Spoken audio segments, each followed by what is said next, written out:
Okey, ramai yang concern pasal kamera Redmi Note 15 Pro Plus 5G ni, kamera dia okey ke tak? Lagi-lagi untuk shoot video. Sebab ialah ramai yang tak percaya, kamera mid-range yang tahan lasak macam ni boleh hasilkan kualiti video yang cantik. Jadi, tim Product Nation test sendiri shoot video drift guna phone Redmi Note 15 Pro Plus 5G ni.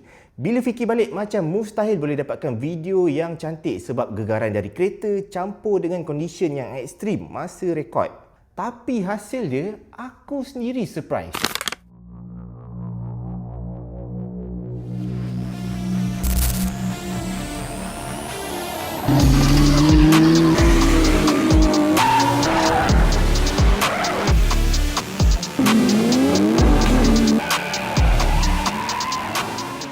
Kamera utama phone ni 200MP, ada sekali OIS untuk gambar yang lebih detail, lens kedua dia 8MP ultra wide dan kamera depan 32MP.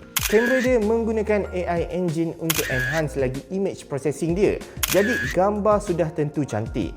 Untuk video, Redmi Note 15 Pro Plus 5G support 4K 30fps dan menggunakan advanced pixel binding untuk prestasi low light dan zoom yang lebih baik. Kalau korang nak tengok full video macam mana diorang set up dan test sendiri kemampuan kamera Redmi Note 15 Pro Plus 5G ni untuk shoot video drift, korang boleh pergi ke YouTube channel Product Nation.